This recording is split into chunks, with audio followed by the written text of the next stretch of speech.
So this demonstration is on how to roll a basic slab out of clay.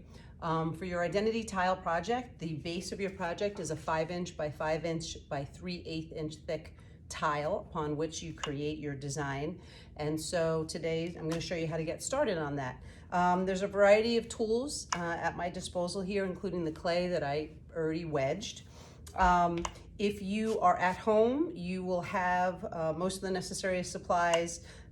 If there's certain things that you don't have, we can figure out what you can use instead. And if you're in school, you will definitely have access to the tools and materials that I have here.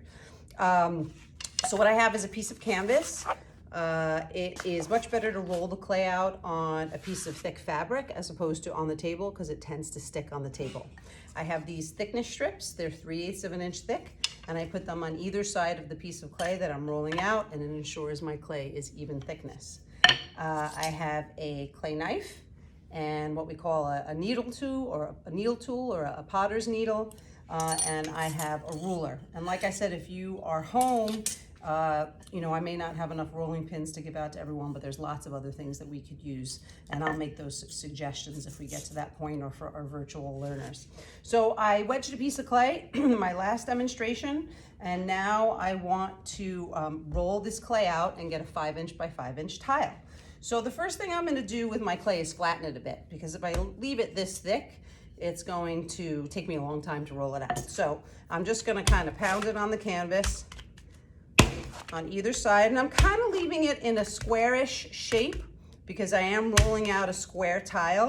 Now, if your identity tile design, if you decided to do something a little different and you're going to do a square, round shape or a heart shape, just make sure that the dimensions are around 5 by 5 inches. So you see here, I rolled it out, flattened it out a bit. I haven't rolled it out yet, I've flattened it out. And it's a square because I'm going to roll it out as a square. All right, so now I have to roll it with a rolling pin. Now our first instinct might be to just simply take the rolling pin with our thickness strips on either side and just begin rolling. The problem here is if you do that, you're gonna end up with a big oval shape and not enough clay in the corners. So if you are doing a square shaped tile, you're gonna wanna make sure you roll out your corners first. And that just means taking your thickness strips in the corners like this, putting the rolling pin on top. Notice that the thickness strips are underneath both sides of my rolling pin. Really important. You never want to roll like this because over here there's no thickness strip. The thickness strip is what prevents the clay tile or the clay slab from getting thinner than 3/8 of an inch. So I'm just going to push the clay out a little bit into the corner. Then I'm going to do the other corner. Again, making sure the thickness strip's underneath my rolling pin.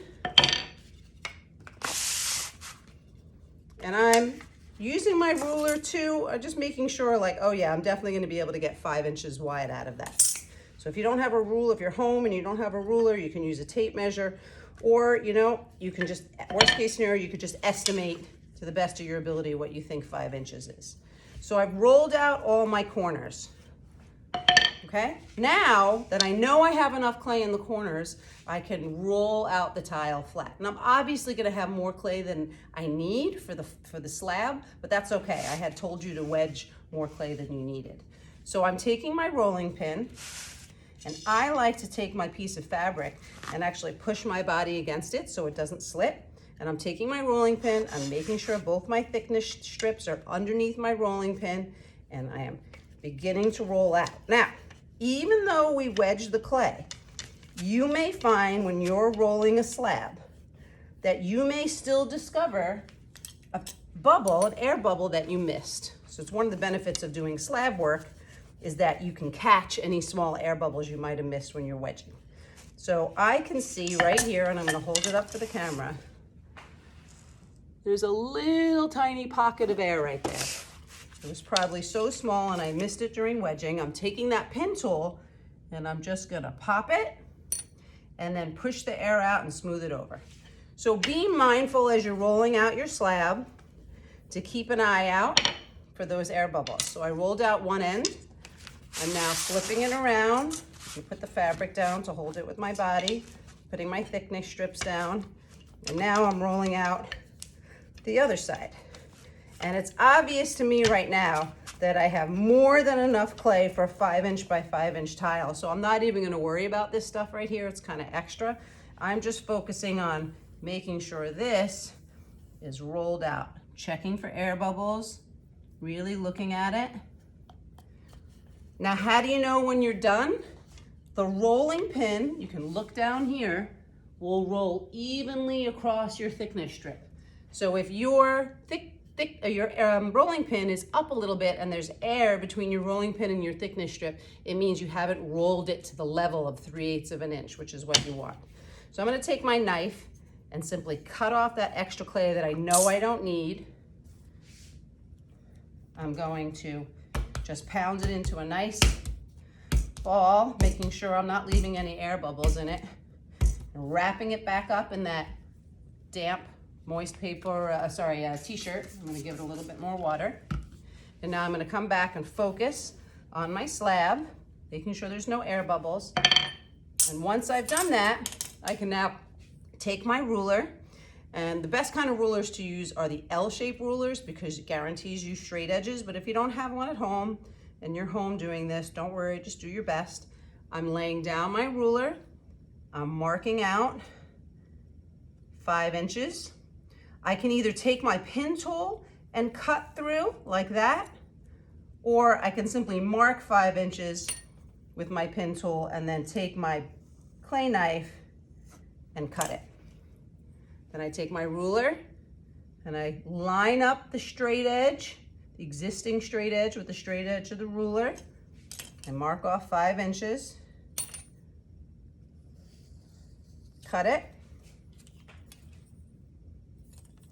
Then I do my final cut here, again, lining up the straight edges, straight edge here, and do my final cut. I'm gonna pull away all that excess clay, and I don't wanna get rid of it. I wanna save this because I'm gonna use this for other stuff I'm adding to my tile.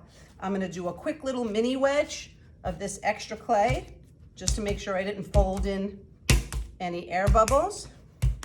Just a sort of quick mini wedge. And again, putting it into my damp shirt. And then I have my 5" by 5" tile. Now, how do I store this tile? Well, one of the sets of material that you're also gonna have, whether you're home or in school, is you're gonna have a workboard, another t-shirt, piece of a t-shirt or a sheet, and a plastic bag. And you're simply going to lay a flat t-shirt or sheet or pillowcase, whatever I give you, and you're gonna just spray it so it's damp, okay? The reason we want it damp and not soaking wet is we need this tile to go from its plastic stage, which is where it's at now, to its leather hard stage. If you remember in the beginning of the class, we talked about the different stages of clay. Leather hard is when the clay gets a little bit more stiff and you can kind of cut into it and carve into it and attach things to it, but it's not as soft and mushy. We want that to get to the leather hard stage. And in order to do that, we need to still need to put it on a board and wrap it in a plastic bag so it doesn't completely dry out, but we don't want to soak it because if we make the t-shirt completely soaked, the clay will stay very plastic. I'm going to put my hand under the canvas, kind of fold it back gently so I don't ruin the tile, peel it, and there you go. You have your 5" by 5" tile, which will serve as your base for your identity tile. I'm going to flip the other side over. Again, spray it damp, because remember, you do want this clay to dry up just a little bit, not completely. You're gonna take the whole board, put it in your bag, make it airtight, but it's okay if a little bit of air is left in there, because you do want it to get leather hard. And then store it with your clay tools or materials, whether you're in class and you're storing it on the class shelves, or you're home, you're storing it in a safe place. You really want to make sure nothing gets placed on top of this. You don't want to put tools or your hand on top of this because you'll smush the tile.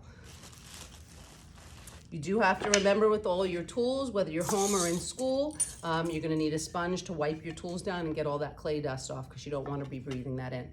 And that's it for slab rolling.